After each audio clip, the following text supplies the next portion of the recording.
Bismillahirrahmanirrahim. Alhamdulillahi Rabbil Alameen. Yeah. So basically you have the Quran and then you have the first page of the Quran. Vakratunda, Maha,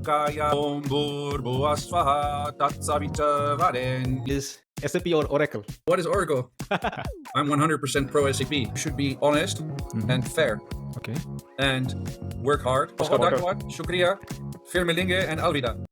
Hello and welcome to our podcast, ZAPthlete.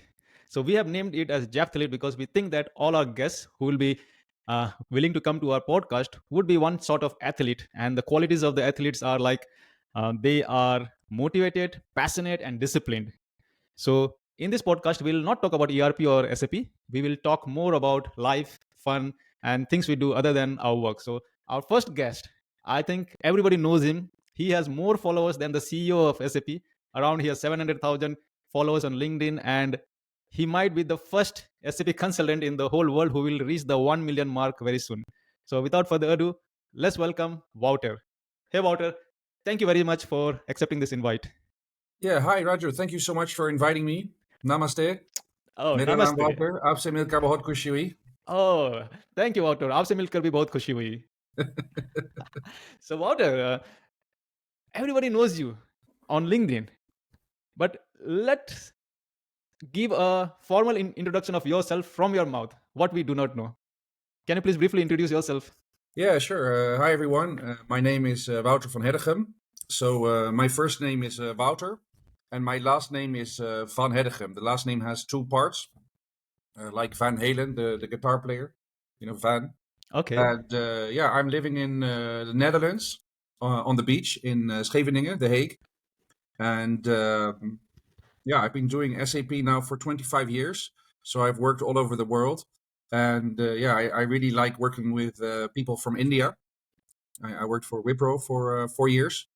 And I have a 5-year-old daughter. She's also half Indian. And I like to learn Indian languages. So my focus is on SAP and on India. Oh, that's interesting. Now my next question would be, okay, you already revealed that your daughter is half Indian. But I want to ask, why do you support India so much? Yeah, so what happened was that I used to be a freelance contractor. I became a contractor when I was 30. Okay. And it was a very great time back then in 2005. There were many, many projects. So, back then in 2005, there was a really high demand for SAP skills. So you would get like 14 calls a day from recruiters saying, are you available? Are you available? Okay. So I did lots of cool projects. But then all of a sudden, in 2009, this global financial crisis happened. Oh, yeah. From 2008, I think it started, right? Yeah. So 2008 was like a really great year. And then 2009, all of a sudden, the contract market went downhill. So I didn't realize that I had to lower my rates drastically. Okay. So I kept saying, for less than 750 euro a day, I'm not going to accept your deal. Because they call you up and they say, what's your minimum? And then I said, well, for less than 750, I'm not coming. But other people had been lowering their rates to like 500, 600. So then this really bad recession happened. So I learned the downside of SAP contracting, which is that when you don't have a product, you don't earn anything. Oh, yeah. That's always the dark side. And then finally, I got one 6-month project for a normal salary back again. Okay. Which was very much getting used to. And that also ended. Okay. So then I was without a project, and it was a very stressful time. And then out of nowhere, one recruiter called me from Wipro in the UK, and he said, do you want to join Wipro as a senior project manager, like C2 band? And then October 1st, 2011, Wipro hired me. Oh, wow. So I went from being a normal employee to earning more and more, being a contractor, earning lots of money. And then I really fell down on my face during this recession. So I experienced not having a job, which really sucks. And then basically out of nowhere, Wipro gave me a job. Okay. Now I can connect the dots. Okay. So why you are so inclined to India? Because Wipro being an Indian company. It's out of gratitude. And then what I noticed, my first project was TNT Express in Germany. And I spent 6 months in a room with a Telugu guy. His name is Venkat Mahesh Adanki. Okay. So He was a very nice guy. Like he used to make puliyogre rice Okay. for lunch. And back then I didn't know anything about India at all back then. Uh-huh. Like, for example, we met this one coworker. He says he speaks Kannada. And I'm like, Kannada? You mean like Canada, the country Canada? He's like, no, from Karnataka. We speak Kannada in Bangalore. So India is one of the most diverse countries in the whole world. You will find, in fact, within one state, you'll find so many languages and so many dialects. So even as a native, you will get confused. Yeah. Yeah. Which Indian languages do you speak, Raju? See, I am a Nepali. My parents are from Nepal. So my mother language is Nepali. But I was born and raised in India, so I learned Hindi as the major language. But I lived in the eastern part of India, Odisha, so I know Oriya. So I talk. Nice. Can I show you one thing? Yeah, sure. Wait.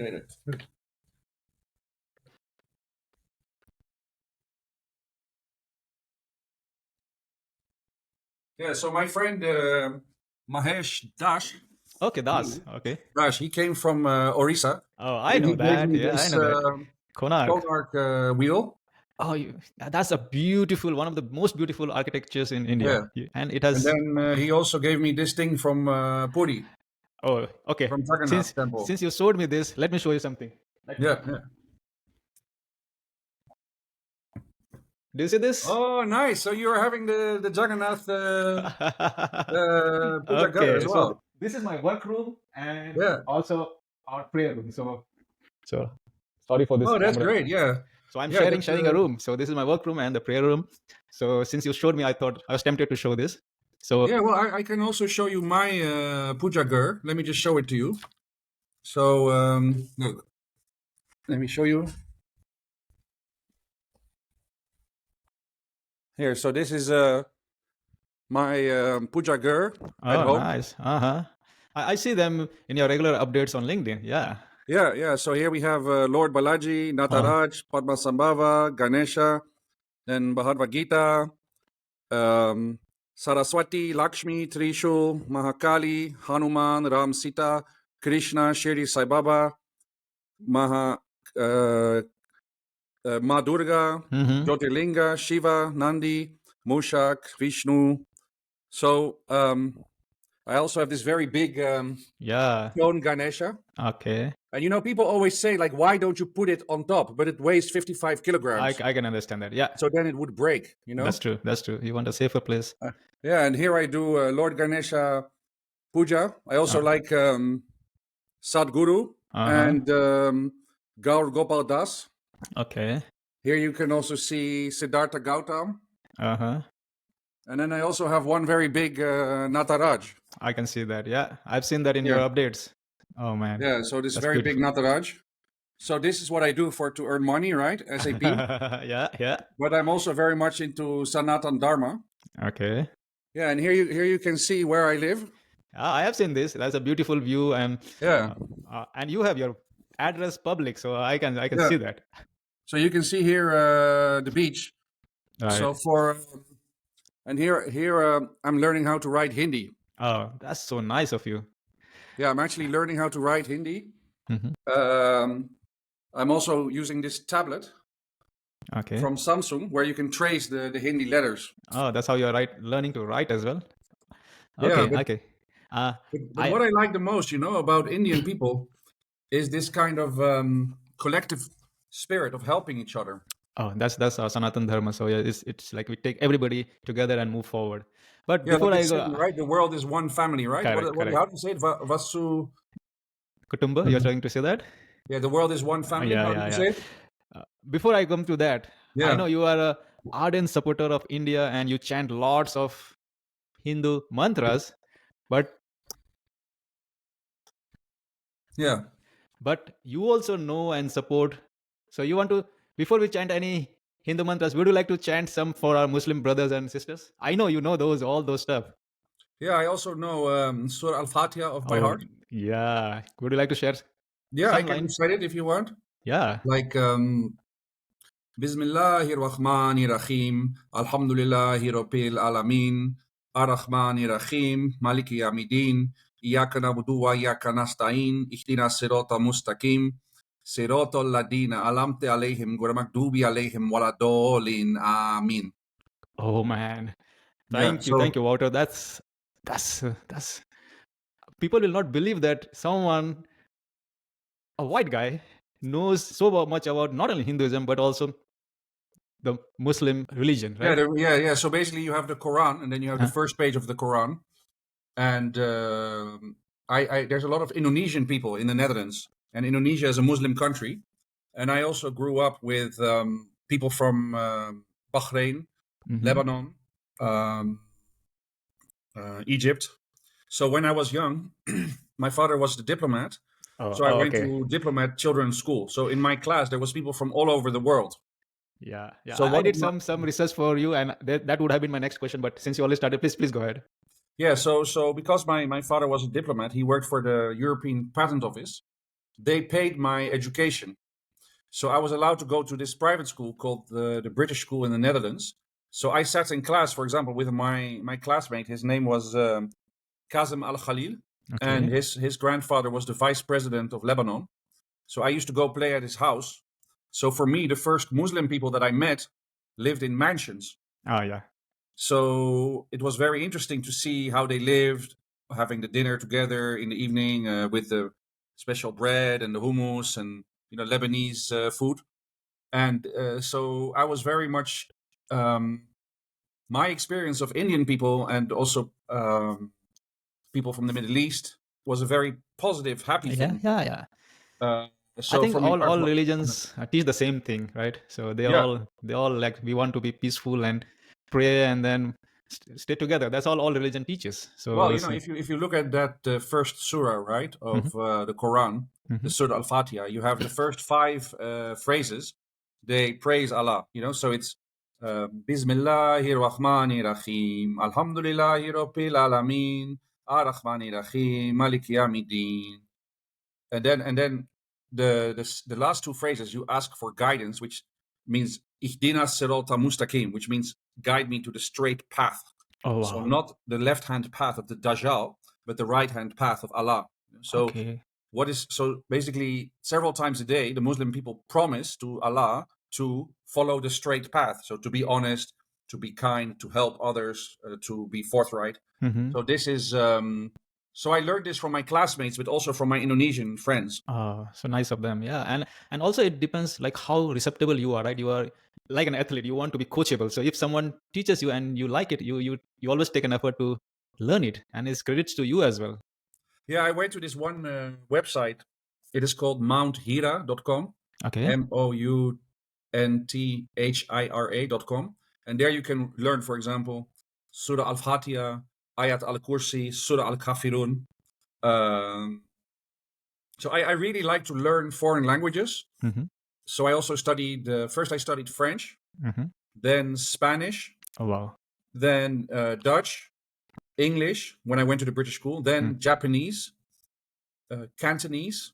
Oh, man. I learned Japanese for 2 years. I learned Cantonese for 2 years, Hong Kong Chinese. Then I learned, at age 36, I started to learn Hindi. Oh, that was the last language, probably. Not last, means you in the later part of your life, right? Earlier you learned right now, I'm focused on learning Hindi, Tamil, Telugu, Kannada, Bengali, those kind of languages. Okay. Because I work with Indians now. I'm no longer surrounded by Japanese people like I was in London. Okay. So right now my focus, like this Surah Al-Fatiha, that I learned that when I was like 28, with the Indonesian people. Okay. But when I was 36, I joined the Indian people in Wipro. Gotcha. So as and when you met people, you started to learn from them and give your positive, take the positive from there and move on. Okay, that's something everyone should learn and practice. Yeah, whenever I meet people, I try to learn their language and to learn about their culture, religion, what food they eat, what food they don't eat, and to learn where they're from. Because one funny thing that people maybe don't know is that I've never actually been to India. Okay.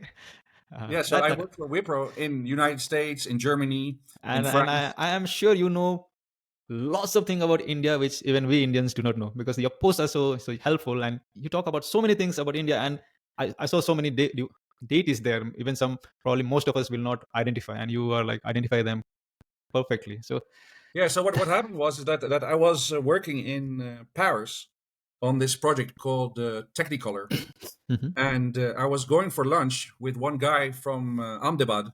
His name is Palak Vishaya. He works for Tata Consultancy Services. So we were like on the metro in Paris, and I was telling him about Surah Al-Fatiha. So then he said, well, if you know Surah Al-Fatiha, you should also learn this Ganesh Puja. Okay. So then I said, what's Ganesh Puja? So then he showed me this YouTube video of the Vakratunda Mahakaya. prayer. Okay. Would you like to hear it? Oh, yes, definitely. Yeah. Yeah, so every morning I recite Ganesh Puja and Gayatri mantra. Okay.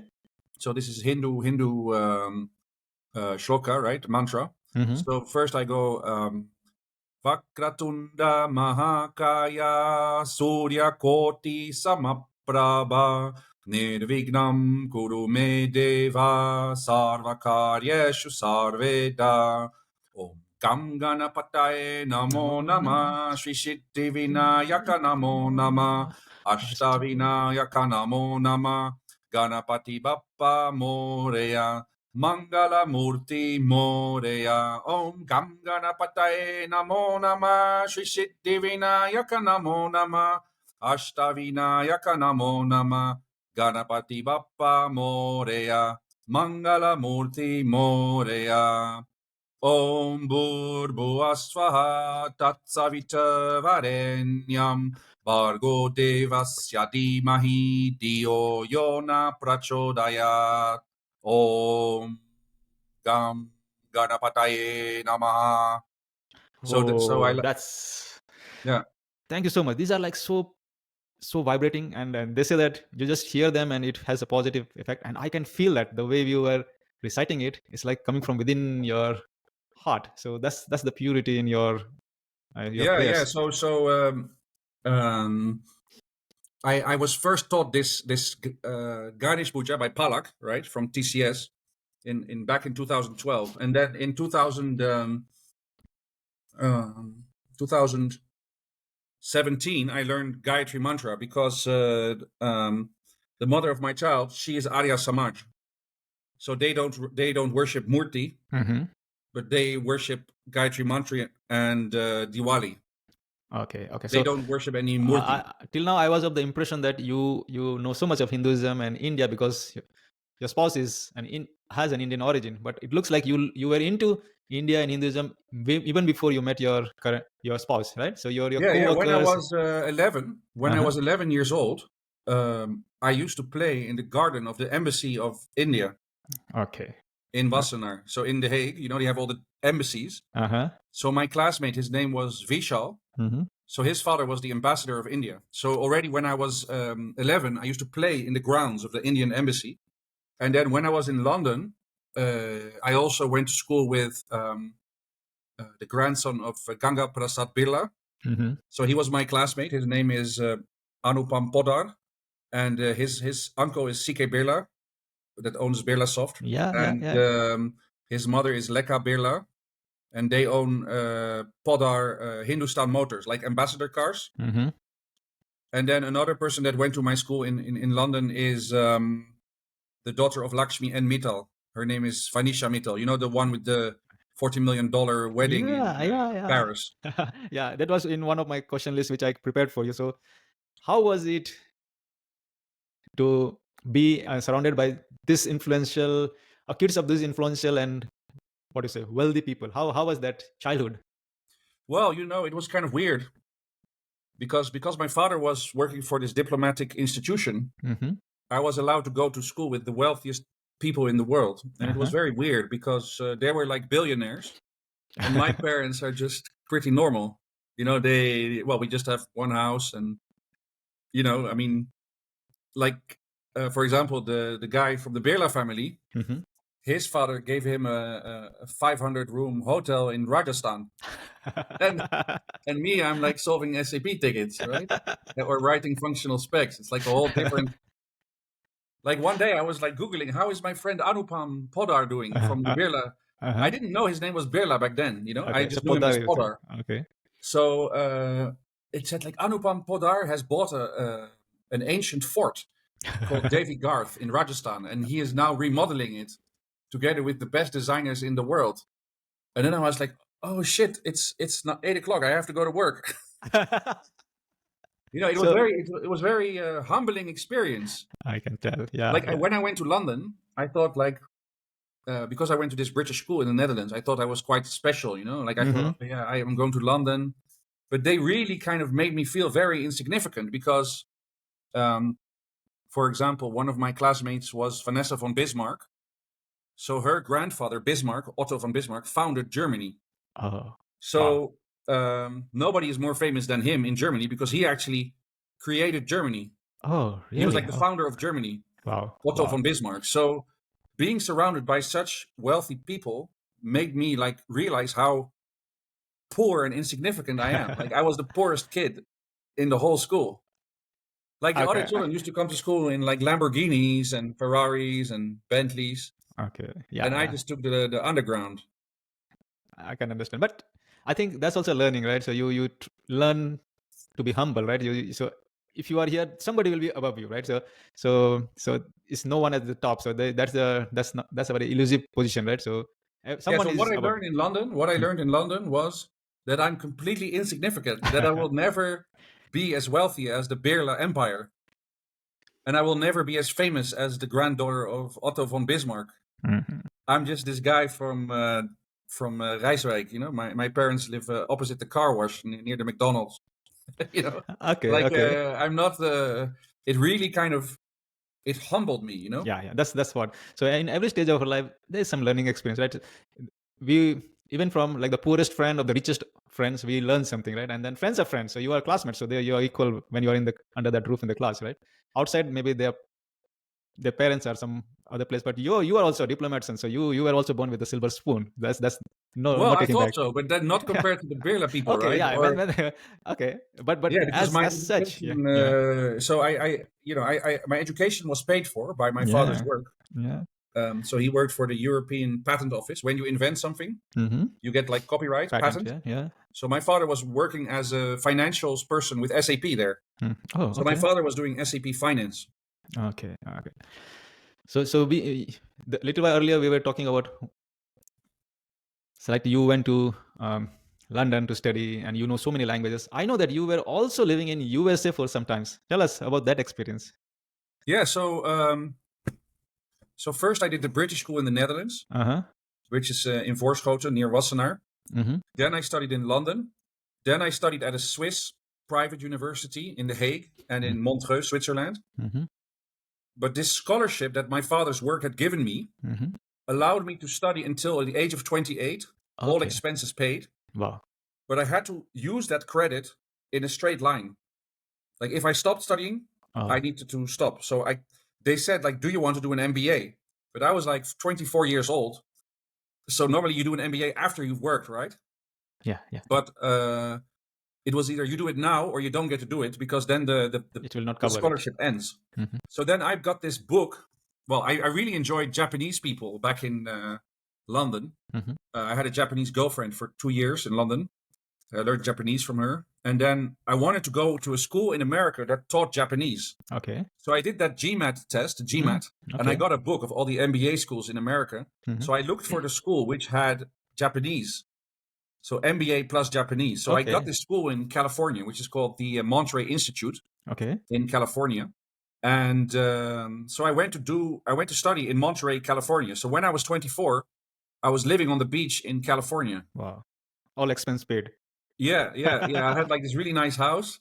Okay. And it was a really beautiful place. Monterey. Have you been to Monterey? Yeah, I have been. I visited once. Yeah. Yeah, you have like that aquarium and the beach and the Pebble Beach golf course. So that's where I was when I was 24. But also there, when I was studying in America, it was then that I decided, like, I've spent 6 years studying, surrounded by all these famous and wealthy people, and I was kind of tired of it. Okay. Because it's a very unrealistic world, right? Oh, yeah. It's a fantasy world. So I decided to go back to the Netherlands when I was 24 and to go and get a job. Okay. And then I became an SAP consultant. And when was this? What year? When I was 24. So in 1999. Okay, so you are into SAP from 1999, so it's like almost 25 years. Oh, wow. Yeah, because I'm 49 now, and I started when I was 24, so 25 years ago in SAP.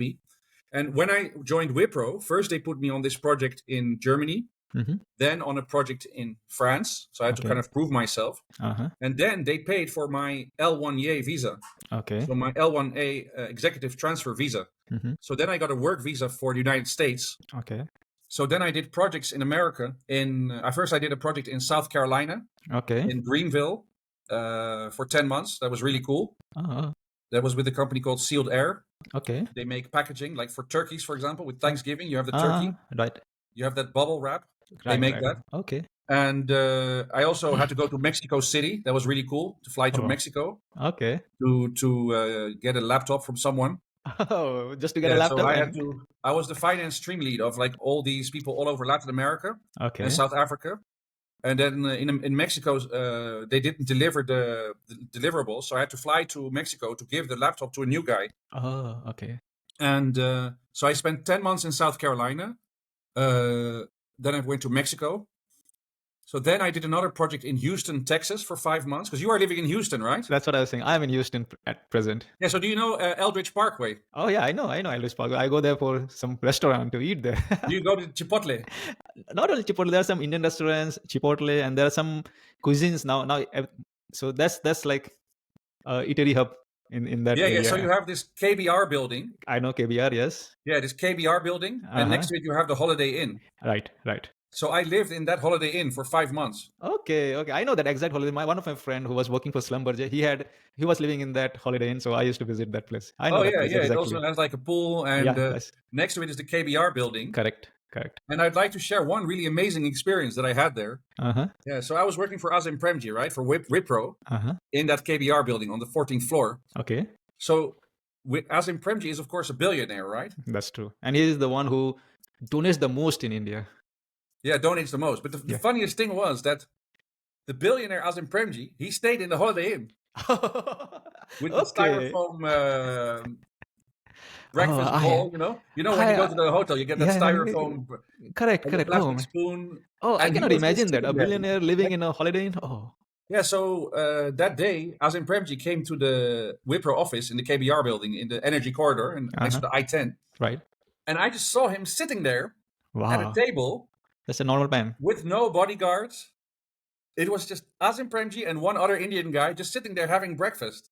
Oh, man. In the Holiday Inn. So you know that story about how he's like really humble. That's true. And how he doesn't like fancy cars and showing off. So he was just sitting there having breakfast at the Holiday Inn. Wow. And then he went into the office and he was shaking everyone's hand in the whole building, which I thought was very humble as well. Yeah. So he went and shook everybody's hand in the entire Wipro office on the 14th floor in that building, the KBR building. So I got to shake the hand of Azim Premji, and I thought that was really very humble of him. Oh yeah, I cannot imagine a billionaire living in a Holiday Inn with like general people. So he could actually book the whole Hilton or something like this. So that or like there's very fancy places. A presidency lounge, or he can do anything in this world. But he chose to stay in a Holiday Inn with like other employees who are also staying there. And then he's taking the general breakfast which you get there in the morning. Oh man. Yeah, he's just sitting there eating like a normal guy. Kellogg's cornflakes. And in that foam paper. With a little styrofoam cup, you know? Yeah. Oh man. There's no silver cutlery or crystal glasses or anything, right? It's a Holiday Inn. I mean, it's a good hotel, but it's not the Hilton or the Four Seasons or the... For a billionaires, right? The billionaires will not. And also, he had no security. So he's so humble. He's so rich. So he's so famous, and still he's so humble. So that's something every one of us should learn from him. Yeah. That's and he's just wearing like a normal suit, not like fancy gold watches or anything. He's just looking like a normal Indian office worker. Okay. And they say that was really amazing to meet him. Yeah, they say that the poor want to show that they have more money or assets, while the rich are like. They are like, what do you say? They don't show off, right? They are like normal people. That's so true. Yeah. And then after I did that project in Houston, we also got to go to Hawaii. Oh. So the coolest project I ever did was... and the coolest location. was to go to Honolulu to do a project. Workshops with the customer. That will be a dream workshop for all of us. We would like to go to Honolulu, but I didn't Hawaii. know Like my boss, Shrikar, his name is Shrikar Vidya. He was the LOB finance lead from Wipro. Okay. He asked me, do you want to go to Houston? But I didn't know that the project was actually in Honolulu, in Hawaii, in Oahu. So I was just working for 5 months in Houston. And then all of a sudden they said, hey, Wouter, do you want to come with us to do the workshops in Hawaii? So then I got to fly to Hawaii. Oh, wow. So I want to give one advice, to all the people around the world. Maybe it's a good idea to be nice to the Indian people because maybe they'll send you to Hawaii. Okay. That's the brownie point, huh? Be nice. You never know, you get a surprise. No, but don't you think it's incredible how I got to that's go to Hawaii? Yeah. First, you said that you were jobless, you were like stressed, and someone from out of the blue calls you and gives you an offer, and then you you are allowed to fly to Mexico just to deliver a laptop, and I stayed in the Hilton in and then Mexico City, and you get a chance to meet the richest man, one-time richest man of India. And then you go to Hawaii. Oh man. And then after that project, they sent me to Nike, so the headquarters of Nike. Okay. In Oregon, Beaverton. Okay. So you know Nike, right? The shoes. Yeah, Nike. Yeah, Nike. So I worked at the headquarters of Nike. Nice. In Oregon. So in Beaverton. That is the advantage of being in a consulting world, and especially with SAP, right? So you are allowed to travel, you're allowed to meet people, and then you work in so many different diverse projects. That's and then we used to. My whole team was from Cognizant. Okay. Because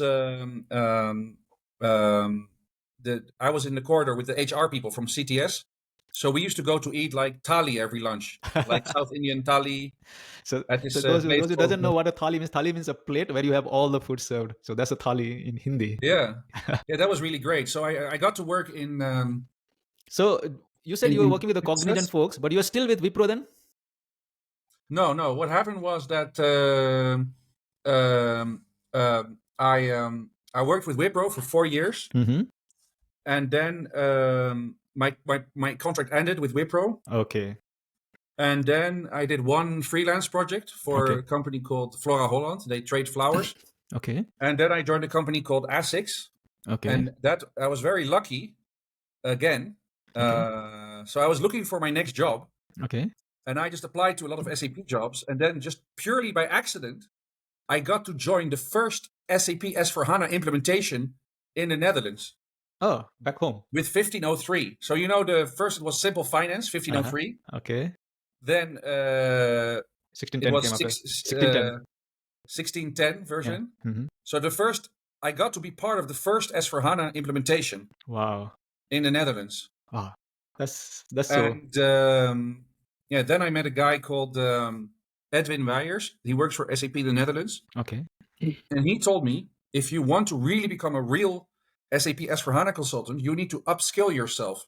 That's so right. I went back to SAP the Netherlands and I did 6 days of upskilling courses. Got you. In FI, CO, and also in how to do a conversion from ECC to S/4HANA. Okay. And that's when I started posting about S/4HANA on LinkedIn back in 2016. Okay, and that was the start of. Some people think that I became famous by posting about Lord Ganesh, but this is not true. Okay. I became famous because back in 2016, my friend from SAP, he was telling me, for example, about SE16H. You know SE16H? Yeah. Well, back in 2016, this was a very hot topic. Right. So I made a blog about SE16H back in 2016. Yeah, and how useful it is, right? So and how about easy AC Doc A, about Fiori. And back then it was very new. Yeah. So basically one guy that worked for SAP called Edwin, he was like telling me the latest about S/4HANA. Okay.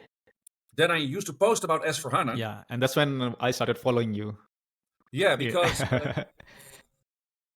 then I noticed your website, ZAPyard, right? Yeah, at that time, yes. And I noticed you posted about Fiori, how to make a Fiori tile. Yeah, at that time I was trying to learn abap on HANA, and I was posting abap on HANA a lot, and then Fiori, and then odata and other stuff. So that was the time I was also active, and I think we both started around that time, and we followed each other at that time, and we started interacting. 2016. I was promoting your blogs about how to do Fiori, UI5, how to do SAP HANA, the code how to code in the new S/4HANA style. Correct. And Adobe. So I was sharing all your videos about. And thank you so much. Yeah, those were very helpful. So it helped me and our page reach to the more audience, and probably our audience also benefited from those articles and tutorials. So thank you, Wouter. Thank you so much. Yeah, and I think you're welcome. Yeah, and thank you so much for always creating these free learning materials for the whole SAP community. Thank you. That must take a lot of effort. Yeah. That's why we like content creators. So they think that it's very easy, but even to create one post, you think beforehand, and you have to think of the color coordination, the font size, what will attractive, and how are they useful, whether it's just for clickbait or whether it's actually useful to other people. So there's a lot of time. Like I know you do the same thing, and I'm also trying to share quality content, right? It's not just for sharing for the sake of sharing, but it should benefit somebody, whoever takes the time to read and see that, right? So that's our whole idea. Yeah, I remember you made one blog like how to create a Fiori app. And then also about the abap test cockpit. Yeah. So ATC. I was not alone. Then few of my friends were also helping, and so they're still there. So it's like a effort from many of us who wanted to share those tutorials, because at those times those were so new and everything was confusing. So we thought that okay, we'll do it ourselves, test it, and then share that okay, this thing works. So that was the idea. Now coming back to, so at that time I remember I cut you short. You were talking about Vasudhaiva, Kutumbakam, which is like the world is one family. So how did you learn about that? Well, everything that I learned about India, I learned from Indian people that I worked with or that I spent time with. So I personally think that many people follow me on LinkedIn because I create free posts for SAP job seekers. That's true. And so in my free time, I create posts for free. That's true. For people that are looking for work. For example, you and your friends for free. Like Nishkam Karma, like Bhagavad Gita 2.47, Yeah. Like that you can plant the tree, but you cannot expect to have the fruit, right? That's true. So you are like creating free tutorials, and you're not charging money for these free ones, Yeah. I do think you charge for some other stuff, but a lot of stuff you make is for free. That's true. So you are also doing Nishkam Karma work. So I'm not creating tutorials about ABAP Test Cockpit, but what I do for free is I create free posts for SAP job seekers. That's true. So let's say that you are right now, you're working for that client in America, right? In Houston. Right. But let's say for some reason you are no longer working there. Then I could make a post saying, Raju Shrestha, an ABAP technical lead, solution architect based in Houston, Texas, is looking for his next SAP role. He has so many years of SAP experience. He knows ABAP on HANA, Fiori, Adobe, UI5. He speaks Nepali, English, and Hindi. And then what I say is to all the people that follow me, please like and share this post. That's true. So I did this the first time in 2017. It was actually for a Muslim guy from Yemen. Okay. Yeah, so he was called Abdullah. He wasn't finding any job. So I felt a bit sorry for him. Like, hey, this guy, he got certified. He wants to get a job and nobody's giving him a job. That's true. So the very first post I made was actually for this Muslim guy in Yemen who was looking for a SAP job. Yeah, and I remember I get lots of requests saying that, okay, I'm looking for a job. Can you please help? And I have passed it to you saying that, hey, Wouter, this is a job seeker. Can you please promote her profile? And you have done many a times. I also do the same. I learned from you and I also try to put it. And also, since I do not have that much followers like you, so I pass it to you and you have gladly accepted so many of them. And then they come back to you and saying that, oh, after Wouter posted that, I started getting calls. Earlier, they were not getting calls as well. Now, at least they get the call, and whether they get through it or not, it depends on their individual skills and what the project demands, right? But at least we can try to make the resume reach to the recruiters or the employer. So if that is done, that is like half battle won. So yeah, you know what I always say to them? I say, "Me jadu nahi kar sakta," which means I cannot do magic. That's right. Me jadu nahi kar sakta. But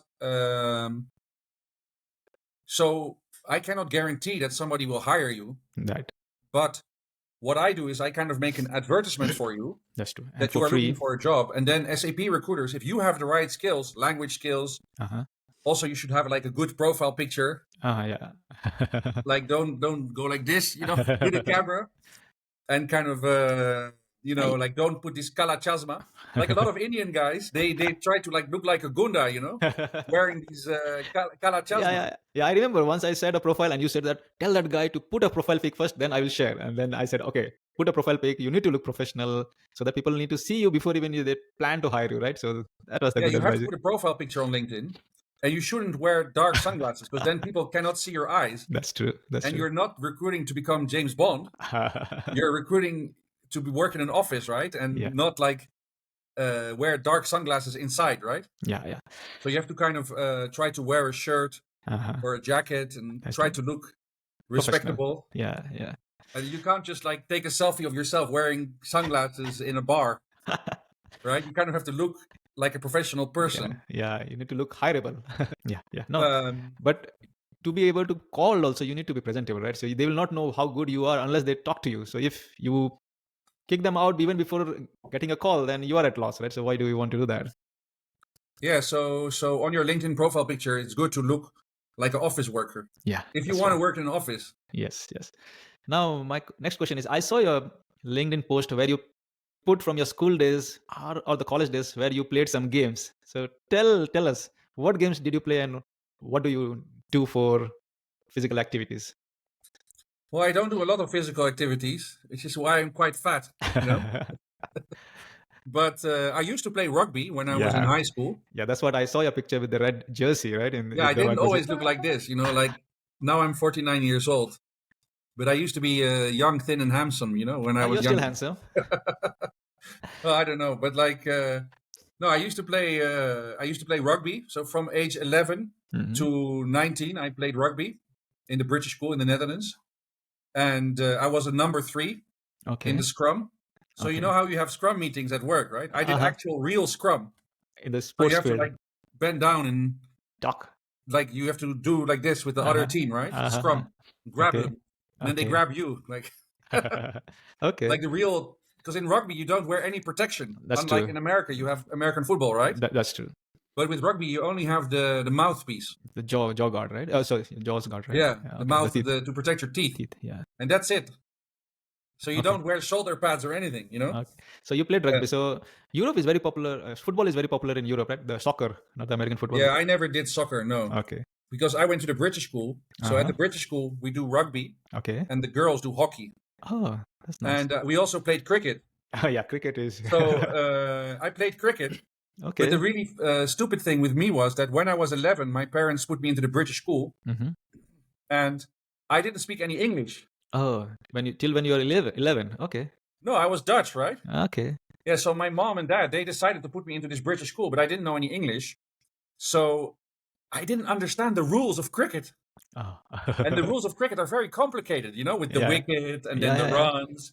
And so I used to be, I used to break the rules the whole time because you didn't English. understand. Okay, that's fair. Yeah, but I did enjoy playing cricket. Yeah, I think every game, people criticize some games, but all games are good, right? So you need to know the rules, and if you follow, then you'll enjoy. So every game is fun, starting from like rugby to American football or cricket to baseball, any game, or soccer, right? So they say that this game is not. Some people say this is good, this is not good, but I think every game has some positives to take in. So rugby is really great for learning team spirit. That's true. And in that matter, these days I see lots of youngsters go to the gym and they think that gym and sports are same. That's not actually. Sports teaches you how to lose gracefully, right? And then come back again. But the gym will not. Gym will make you healthy, no doubt. But it's not a sports. You're not learning how to fail in life if you just go to gym. So you need to play some sports. And then you say that you fail one day, you win one day. When you're winning, you stay humble. And when you're losing, you be graceful and then work harder and then come back again, right? So I think that's what we will need to teach our next generation, that go outside and play. That's how it will also teach you in life.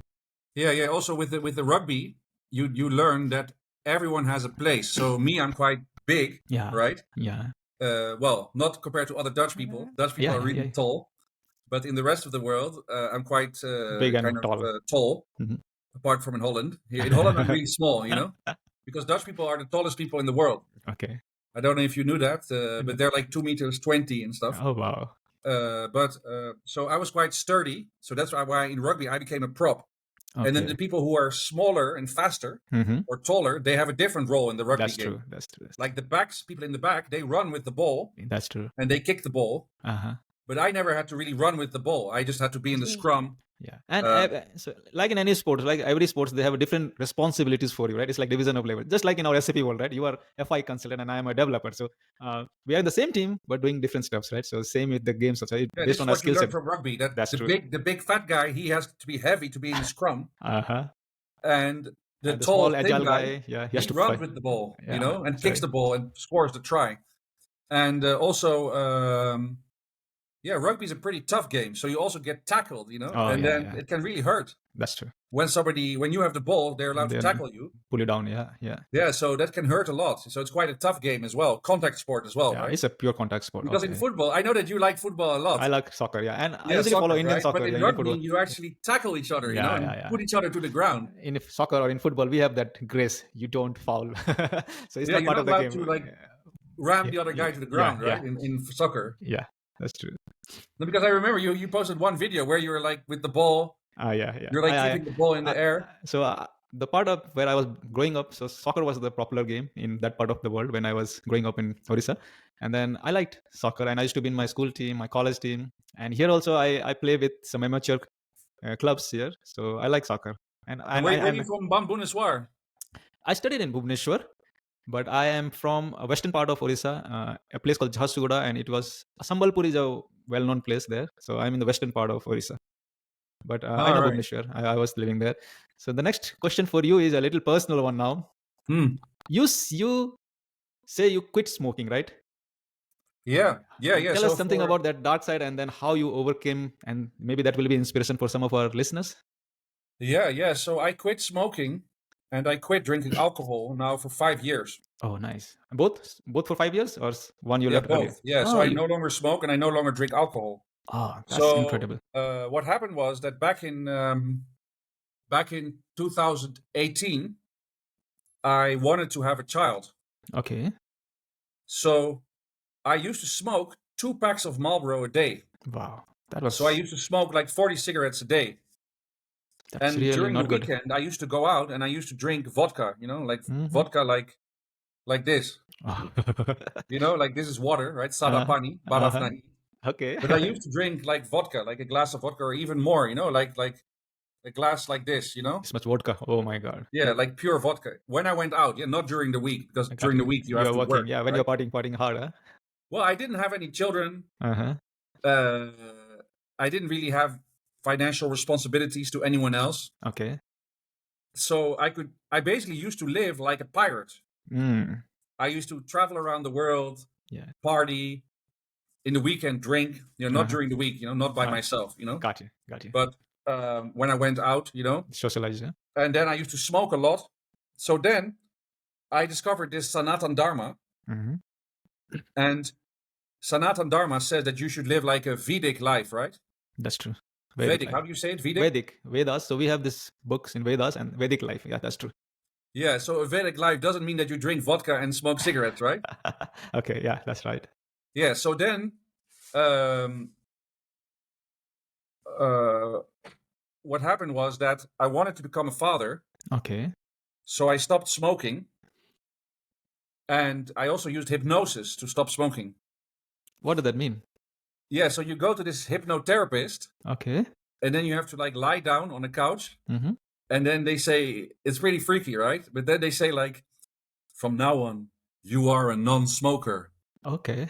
Imagine yourself as a non-smoker. I'm going to count back to 10. Then they put you in some kind of hypnotic state. Okay. And then I quit smoking using this hypnosis. And I don't know if it works, but because, one really big reason is that I wanted to have a child. Okay. And when you smoke 2 packs a day, the child is not going to be born, Yeah, so it doesn't help with your fertility. Counts, yeah, fertilities, yeah. I can understand, yeah. So then I was very motivated to become a father because I was 43 years old. That's... To be honest, I never thought I would become a father because I'd spent my whole life traveling around the world, living in hotels. So then, I was very excited when I actually became a father, right? So who advised you to quit smoking? Was it a doctor or someone? No, it was my own decision. Okay. So Yeah, and then because at the age of 43, I also got my driving license. before that you did not. No, I didn't have my driving license. So I Okay. was in Houston without a driving license, which is completely stupid, yeah? Because there's not even a bus or anything in Houston, or a tram or a train. In that part where you were living, we have Yeah, the buses in energy other side. corridor. Yeah. But you were like beside your office, so you just walked to your office, right? So Yeah, Hilton yeah, and the KBR office is like neighbors. So. yeah. But you know, so age 43, yeah, so if you think your life is shit, right? Age 43, I quit smoking. Uh-huh. I quit drinking alcohol. Okay. I became a father. That's right. And I got a permanent job, you know? That's so nice. So all in 1 year, you know? Yeah, in fact, you know, I was working for ASICS. Okay. Then it was a 1-year contract. Then they told me my contract would not be extended. It was like after 1 year it was finished. Okay. Then my girlfriend left me that weekend. And then my grandmother died. Oh, I'm so sorry to hear that. Yeah, so if you want to talk about struggling and then rebounding, so I lost my job, then I lost my grandmother, who I love very much. Okay. Then my girlfriend left me all in one weekend. Wow, all this happened. That's and then I started to do those S/4HANA courses. I got certified in SAP S/4HANA. Okay. Then I quit smoking. Then I quit drinking. Then I got my driving license, and then I became a father. Wow. Yeah, so I went from, oh shit, I lost my job. My grandma is dead. My girlfriend has left me. That was a really horrible time. It was a very dark time. Then I got my driving license, got a new job, became a father. Wow. Yeah, and I'd like to tell one other funny anecdote. You know, one reason why I have so many followers on LinkedIn is because during Corona, I made a post and millions of people in India put my LinkedIn post as their WhatsApp display picture. Oh, really? Yeah, so if you go to YouTube and you type in my name, there's one post which got 42,000 likes. Oh, wow. And 750,000 views. Wow. And it was a YouTube video. But the funny thing is, all I did is I made a LinkedIn post about Sanatan Dharma and Corona. For example, you know how in India you don't shake hands, but you go like this. Yeah. You greet like this, right? Yeah. Well, during Corona, you are no longer allowed to shake hands. So... and I remember reading that post. You said that Sanatana Dharma is not a religion, it's a way of life. I think that was the wording. Yeah, so that's... I made one LinkedIn post. I know. And I watched that video. Yeah, and then someone in India, I don't even know I can tell who made this video. I used to think it was you. No, I think that was some news media. Someone in the news media. I saw that in some news portal, yeah. They were showing that. So some guy in India made a YouTube video about my LinkedIn post. Yeah. And millions of people in India put my post as their WhatsApp display picture. Yeah.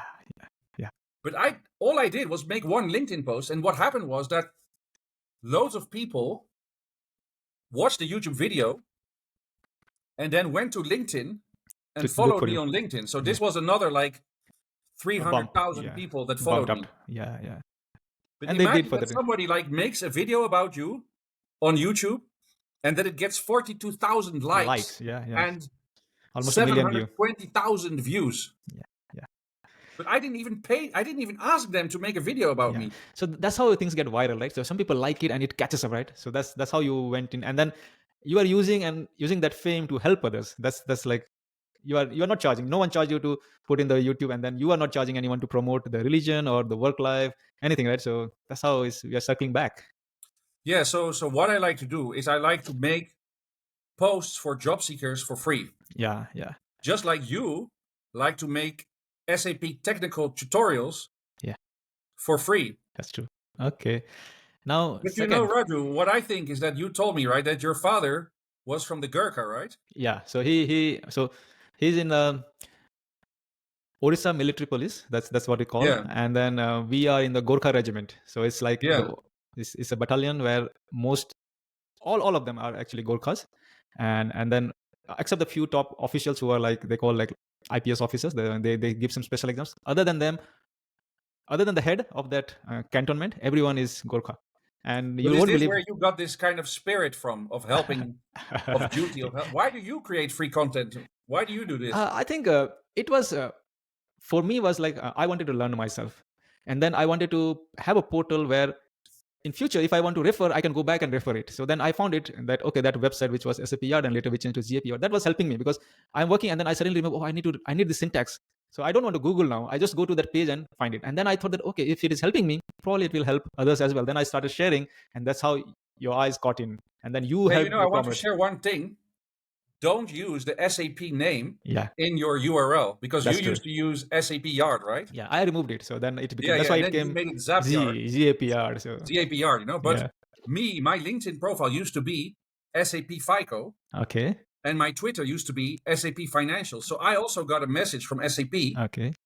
that I'm not allowed to call my LinkedIn SAP FICO, and I'm not allowed to call my Twitter SAP Financial. So Yeah, I think that's a to all the copyright people name. that want Yeah. to become SAP influencers, don't make a website called That's true. sapsd.com because SAP will come and tell you that you cannot do this. That's a copyright name, and it's right on their part, right? So we cannot be using someone else's name to our benefit. So it's like Yeah, so my conflict of LinkedIn interest. is now Wouter van Heddeghem. Yeah. And then my Twitter, I changed it to Wouter Bai. Okay. Like, Hi. yeah, Okay. Wouter Bai, brother. Okay. Okay. Now coming back to your anecdote where you said you left your smoking and drinking. How difficult was it? Oh, it's really difficult, yeah? And how did you manage to get over it? So it's like I hear that it's very tempting, right? It's very difficult. Smokers, they say that they smoke from 40, they come down to 20 and then maybe 5. But you said that I think you quit all of a sudden. So how did that happen? Yeah, I quit all of a sudden cold turkey because I wanted to become a father. And that was the one most important motivation for you? Yeah, that I wanted to have a kid. That's I was also smoking like a chimney, right? 40 cigarettes a day. I used to like light one cigarette before the other one was extinguished. Oh man. Like chain smoking, like you've got a cigarette like lying in your ashtray, and then I would like light up another one. So now how has it benefited you? So apart from like you have a very beautiful daughter. Like I'm still alive. Like I'm 49 years old and I'm not dead yet. And you feel because like I think that if I would have continued like drinking vodka in the weekend and smoking so much, I might have been dead already. Okay. That's a and also it saved me a lot of money as well because in the Netherlands right now a packet of cigarettes is €9.50. Yeah, like I think that's expensive in every part of the world, and still people spend a lot on them. Yeah, and also because I had just had my driving license, that also stopped me from drinking in the weekend. Oh yeah, so you should because not be... it took me a lot of effort to get my driving license. Okay, and you don't want it to... I didn't want to lose it. Yeah, that's a good motivation. So before I used to take taxis. I had this one, like I had 2 taxi drivers that used to drive me around. Okay. And then you can drink whatever you want, right?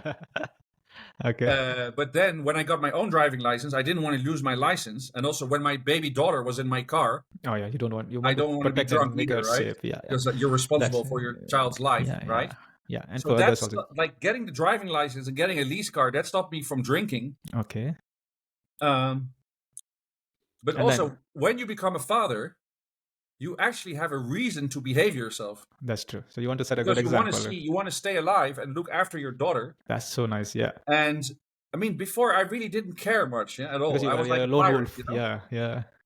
Because before I used to just like go to Houston and Hawaii and Mexico and smoke and drink. And so now you found a purpose, like, okay, I have to behave or I have to be healthy for my kid, right? So you want to see her grow up and play with her and then set some good examples. Okay, that's so motivating. Yeah, I used to really be like a pirate, like in Houston.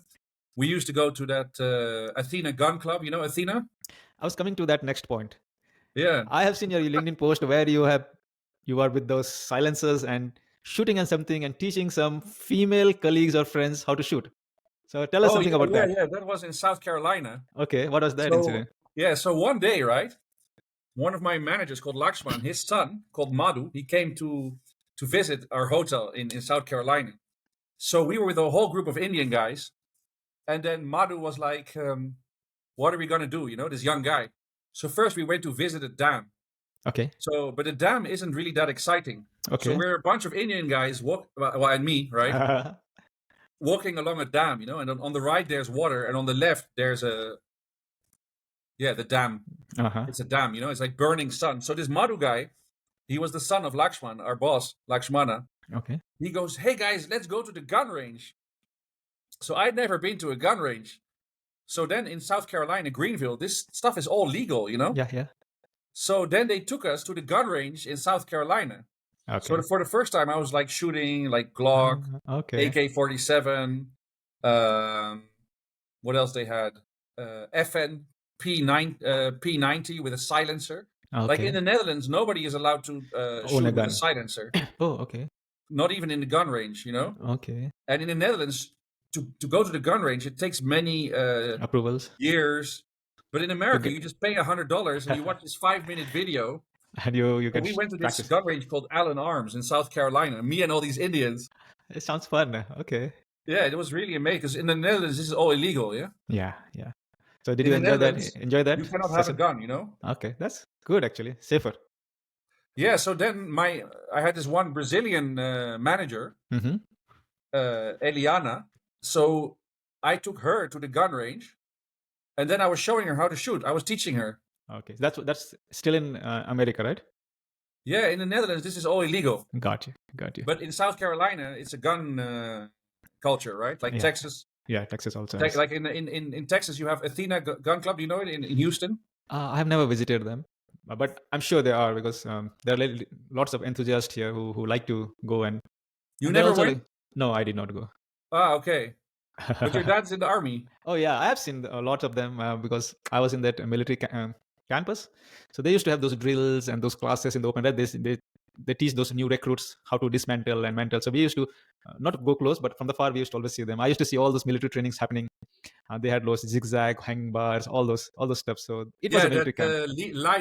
Lido thing, right? Yeah. So I have seen all of those, but I never tried. I did not want to. I thought it was really cool, you know. Yeah. So and well, you know what I really feel that my main skill is, you know.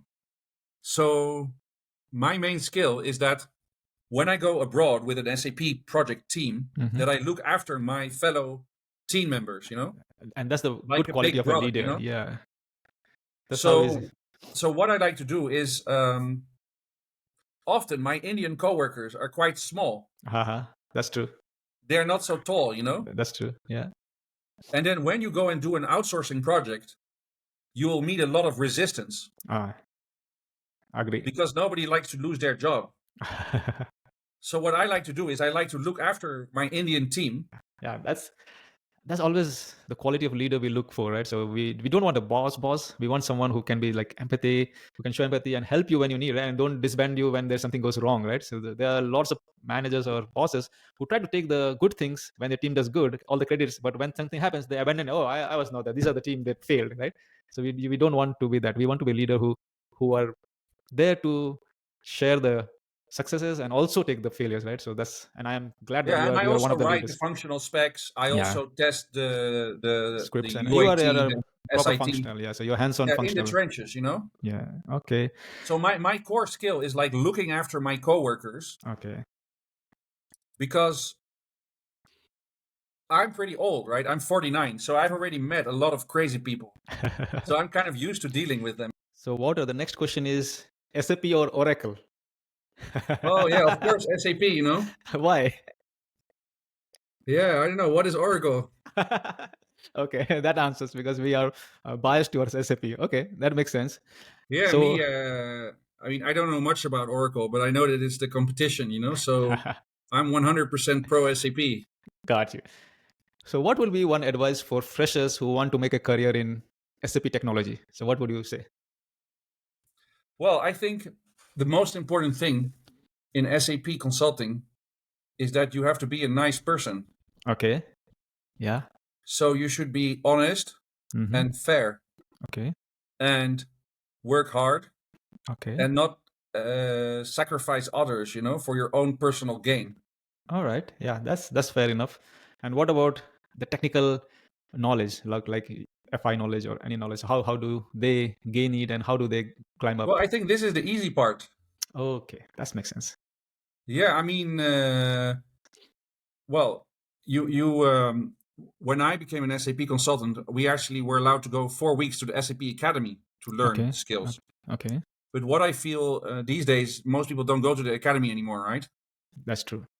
So I think it's very important to have technical skills, and you can learn technical skills, for example, by going to your website and doing tutorials, building ABAP programs yourself. That's right. Trying out things, sharing your knowledge with others, writing blogs, helping each other. That's true. But I think the most important skill in SAP consulting is that you should be nice and friendly and kind and caring and look after each other like brothers and sisters.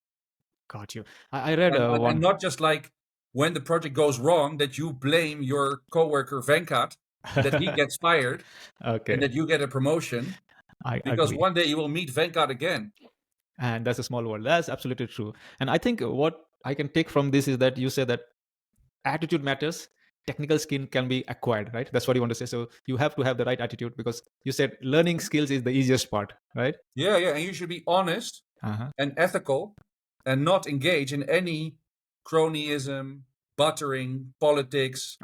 Like buttering. You see, this is the hand sign, right? You even have a hand sign for this, buttering. And like, you should be a nice guy, like an honest person, like someone who is fair and plays fairly. Got you. And don't sacrifice your coworkers to become richer. Got you. Because what goes around comes around. It's karma, huh? That's true. Yeah. So if you go around like blaming others when things go wrong, when you sacrifice your coworkers, sooner or later this will come back to you.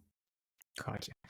Okay, so like one thing that I always say, right, Raju? I don't know if you've seen this post, that I post my home address, right, on LinkedIn. That's true, and it's public there. Because do you know why? I don't screw people over, So you're not afraid, right? No, I'm a nice guy. Like, I like to help people. I'm friendly, kind. I don't try to sacrifice my coworkers or competitors to win projects. Like, you should never engage in char sau bis. Char sau bis 420. Okay, I got you. Yeah, you have to be honest and forthright and be like a nice guy or woman that is friendly and caring.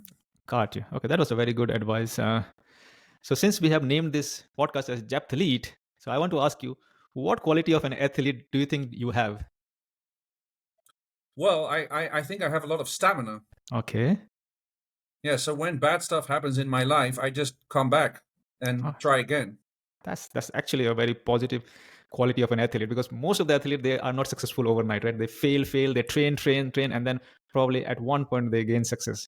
Okay, that's very nice. Yeah, also like the people trying to on LinkedIn trying to become SAP influencers. It took me many years, to gain so many followers. It took me many years. And then, is there any quality of an athlete you want to improve in yourself? Well, yeah, sometimes I get very upset when I lose, Okay.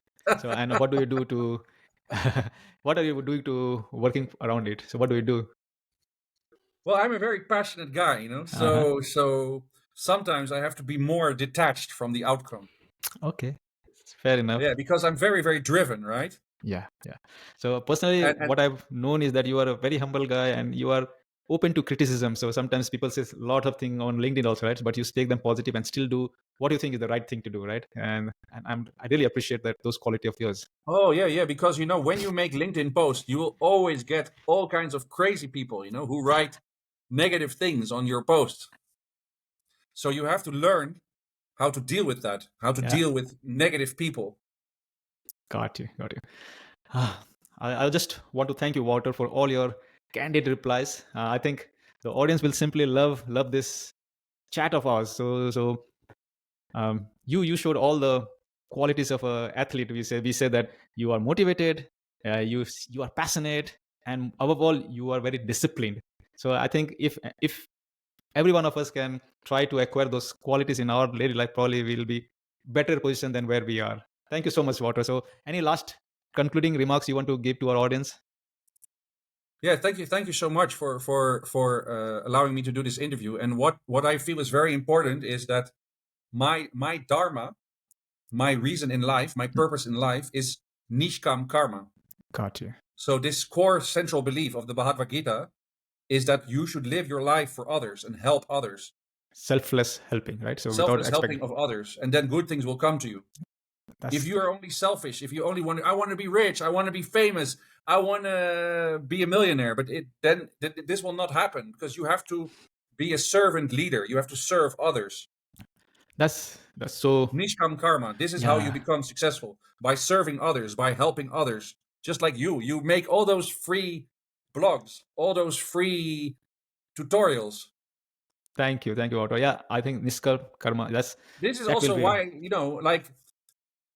why I accepted to do this interview with you, because I've never done an interview before on YouTube. And I'm but really I obliged. have a lot of respect for you, Raju. Thank you, Wouter. Really obliged. That you create all these free SAP tutorials for people. This is why I respect you, Thank you, Wouter. Yeah, so we try to share knowledge. We are also benefiting behind the scene, but then that's the end part. Creating a content itself is very time taking, right? And I understand that you understand that, because you are one of the busiest content creators in LinkedIn. So I don't know how you get those times, but your contents are really planned, and you tag them correctly. You put the right hashtags, and your contents goes in millions. So we are trying to learn from you, and hopefully but this is the key: the service to others. Selfless service to others. Nishkam karma. So this is what, my dharma is Nishkam karma. My goal is to help others, and this is also your goal, Raju. Because you don't have to do this website, ZAPyard, or create YouTube videos. You could just enjoy with your wife and kids, right? In Houston. And you're already very successful, right? You're living in America.